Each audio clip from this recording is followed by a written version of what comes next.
So, Max, we are your friends. What does this title mean? For a long time, the movie was called the Untitled DJ Project. That's how, not the most dynamic title.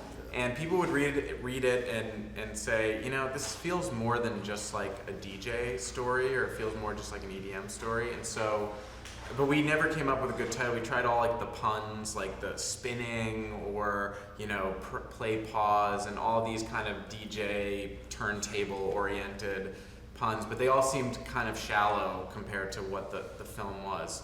And so I was like, maybe a song title would do it. And so I went through my iTunes library, and I just, like, the first thing I saw was We Are Your Friends by Justice, which was like my favorite song for a long time. And it was also, it's like 10 years old, and it was kind of the first big electronic anthem crossover that crossed over into pop culture. And it seemed fitting because the movie was about friendship, and the community is about friendship, and it brought up the idea of relationships, which is kind of what the movie's about. So it seemed fitting in more than one way.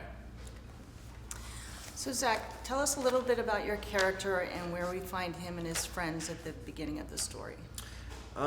It's a classic sort of coming of age story, but it's set to today. I think Cole is living in the valley, just out of reach of Hollywood. It's like very close to it, but somehow very far. And he's following his friends and sort of a little bit lost. And he gains this mentor in Wes Bentley's character, an older DJ, who sort of shows him how to properly produce music and to really listen to himself instead of listening to those around him. And that is when he sort of blossoms and takes control of his life. So it's I think that's it. I mean, Sophie is very similar to Cole's story, just it's, her own version of it. But she definitely hasn't quite figured out who she is yet. She's sort of in a very comfortable situation, but not really doing what she needs to make herself really fulfilled and happy.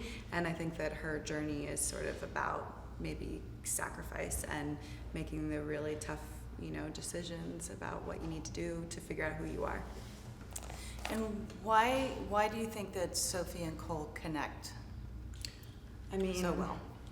I think because they're on the same journey in a lot of ways. It's, they both haven't figured out what they want or who they are, and they're both comfortable. He has his friends, she has her boyfriend, and they sort of help each other. Their friendship's more than just romance. It's like a partnership in moving through and forward with their lives. Max, talk about why it was important to set the story in the San Fernando Valley and Hollywood.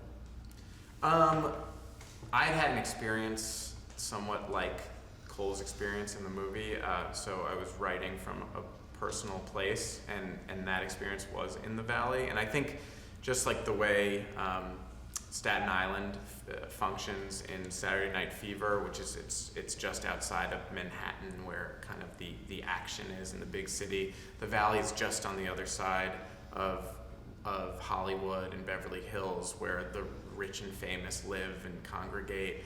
The other great thing about the Valley is that we could get very specific about it. We could talk about the area code and the sushi and all these things, and it could still be a microcosm of America, because a lot of America is suburban like that and is full of strip malls, and everyone has the things that they're proud of locally.